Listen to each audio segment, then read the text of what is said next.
Assalamualaikum warahmatullahi wabarakatuh. Innal hamdalillah nahmaduhu wa nasta'inuhu wa nastahdihi wa nastaghfiruhu wa natubu ilaihi wa natawakkalu alaihi wa na'udzu billahi min shururi anfusina wa min sayyiati a'malina. Man yahdihillahu fahuwal muhtadi wa man yudlil falan tajida lahu waliyyan murshida. Ashhadu an la ilaha illallah wahdahu la sharika lah wa anna sayyidana Muhammadan abduhu wa rasuluhu wa safiyyuhu min khalqihi wa habibuhu.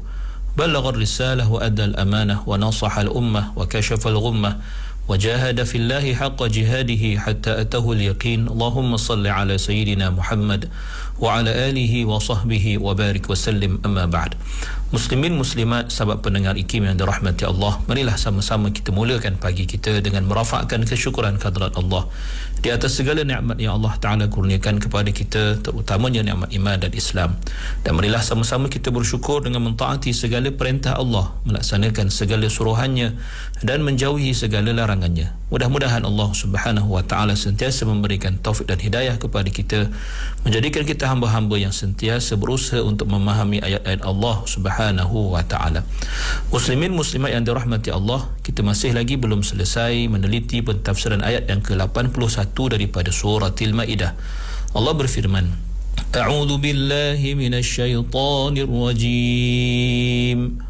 ولو كانوا يؤمنون بالله والنبي وما أنزل إليه ما اتخذوهم أولياء ولكن كثيرا منهم فاسقون. Yang bermaksud, sekiranya mereka beriman kepada Allah dan kepada Nabi serta apa yang diturunkan kepadanya, nescaya mereka tidak akan menjadikan orang-orang musyrik sebagai teman rapat, tetapi kebanyakan dari mereka adalah orang-orang fasik. Muslimin muslimin dirahmati Allah, semalam telah saya jelaskan serba sedikit berkenaan dengan ayat ini, yang mana ayat ini membawa maksud sekiranya orang-orang Yahudi itu beriman dengan Allah dengan iman yang sebenar dan beriman dengan Nabi yang Allah utuskan kepada mereka, iaitu Nabi Musa alaihissalam, dengan iman yang sebenar. Dan sekiranya mereka beriman juga dengan apa yang Allah turunkan kepada baginda, iaitu At-Taurah, dengan iman yang sebenar, sekiranya begitu keadaan mereka, nescaya mereka akan tidak sanggup ataupun akan berhenti daripada menjadikan orang-orang kafir itu atau orang-orang musyrik itu sebagai teman rapat atau sebagai rakan sekutu dan sebagainya. Kerana pengharaman menjadikan orang-orang musyrikin sebagai teman rapat ataupun rakan sekutu itu adalah sesuatu yang telah ditegaskan di dalam At-Taurah, bahkan di dalam setiap syariat yang diturunkan Allah ke atas para rasul dan para anbiya. Maka apa yang berlaku? Walakinna katsiran minhum fasiqun. Akan tetapi ramai dalam kalangan Yahudi itu adalah orang-orang yang fasik, iaitu orang yang terkeluar daripada agama yang benar dan cenderung kepada agama-agama yang batil. Maka yang mendorong mereka untuk melakukan jenayah, iaitu menjadikan orang-orang musyrikin sebagai teman rapat dan rakan sekutu itu, adalah disebabkan oleh kefasikan yang ada pada mereka, ditambah lagi dengan kedengkian dan kedegilan mereka untuk terus menjadikan orang-orang musyrikin itu sebagai teman mereka, pada masa yang sama memusuhi orang-orang Islam dan orang-orang yang beriman. Muslimin muslimat yang dirahmati Allah, Allah Subhanahu wa Ta'ala telah mengulang-ulangi sifat dan perihal ramai dalam kalangan Ahlul Kitab atau ramai dalam kalangan Yahudi ini dengan sifat-sifat yang keji. Dan Allah Ta'ala juga bersikap adil terhadap golongan minoriti dalam kalangan mereka yang beriman kepada Allah dan Rasulullah sallallahu alaihi wasallam serta Al-Quran, dan memberikan hak yang selayaknya buat mereka dan membezakan mereka, mengasingkan mereka daripada golongan majoriti yang kufur dan fasik itu. Maka kita dapat lihat daripada ayat ini dan ayat-ayat yang sebelumnya menjelaskan kepada kita bagaimana sifat-sifat yang keji yang ada pada golongan yang kufur dalam kalangan Bani Israel, yang akhirnya menyebabkan mereka menerima laknat dan dijauhkan Allah daripada rahmatnya. Dan Allah memberi amaran dan juga meminta agar orang-orang Islam bersikap awas dan berhati-hati dengan tindak tanduk mereka dan menjauhi perangai mereka yang buruk itu. Maka setelah perbahasan yang begitu panjang yang meliputi dalam suratul Maidah ini berkenaan dengan ahlul kitab dengan secara umumnya dan secara khususnya dengan golongan al-Yahud, golongan Yahudi, yang mana di tengah-tengah perihal itu atau di tengah-tengah cerita itu Allah menjelaskan tentang bagaimanakah sebenarnya hubungan alaqah antara orang-orang beriman dengan golongan Yahudi, dan juga bagaimana perjanjian-perjanjian yang telah Allah Subhanahu wa taala bertanggungjawabkan ke atas mereka melalui lidah para anbiya dan para rasul yang Allah utuskan kepada mereka, dan bagaimana mereka golongan Yahudi ini dakwaan-dakwaan batil mereka terhadap Al-Quranul Karim, dan bagaimana buruknya akhlak mereka, dan bagaimana jahatnya, teruknya mereka dalam melakukan konspirasi terhadap Islam dan umat Islam. Dan pastinya ayat-ayat tersebut juga menjelaskan tentang apakah matlamat dan destinasi akhir yang menanti golongan Yahudi ini sekiranya mereka terus menerus di atas jalan kekufuran dan kesesatan, dan menjelaskan juga tentang cara yang paling baik, manhaj yang terbaik yang digunakan atau yang diperkenalkan oleh Al-Quranul Karim dalam bermuamalah dengan mereka, dalam menyeru mereka agar kembali kepada agama yang benar. Maka setelah perbincangan yang begini panjang berkenaan dengan golongan Yahudi Bani Israel ini, maka kita lihat surah Al-Maidah ini di pusingan terakhirnya akan menceritakan kepada kita tentang siapakah golongan yang paling kuat permusuhannya dengan orang-orang beriman.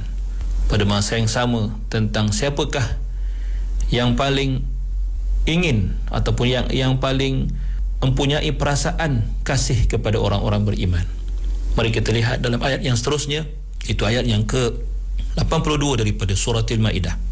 Allah berfirman, A'udzu billahi minasyaitonir rajim. لَتَجِدَنَّ أَشَدَّ النَّاسِ عَدَاوَةً لِلَّذِينَ آمَنُوا الْيَهُودَ وَالَّذِينَ أَشْرَكُوا وَلَتَجِدَنَّ أَقْرَبَهُم مَّوَدَّةً لِلَّذِينَ آمَنُوا الَّذِينَ قَالُوا إِنَّا نَصَارَى ذلك بأن منهم قسيسين ورهبانا وأنهم لا يستكبرون. Yang bermaksud, demi sesungguhnya engkau wahai Muhammad sallallahu alaihi wasallam akan dapati manusia yang keras sekali permusuhannya kepada orang-orang yang beriman itu ialah orang-orang Yahudi dan orang-orang musyrik. Dan demi sesungguhnya engkau akan dapati orang-orang yang dekat sekali kasih mesranya kepada orang-orang yang beriman ialah orang-orang yang berkata bahawa kami ini ialah orang-orang Nasrani. Yang demikian itu disebabkan ada di antara mereka pendeta-pendeta dan ahli-ahli ibadah, dan kerana mereka pula tidak berlaku sombong. Muslimin muslimat yang dirahmati Allah Subhanahu wa ta'ala.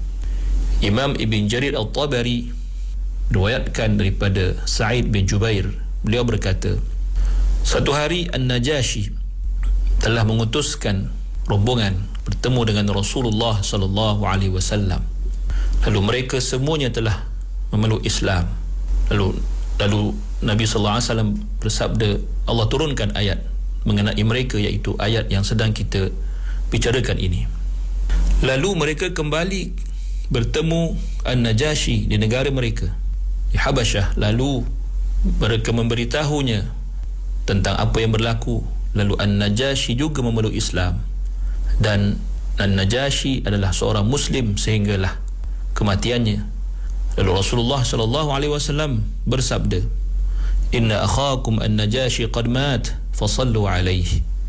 Sungguhnya saudara kamu An-Najashi telah pun meninggal dunia, maka salatlah kamu ke atasnya.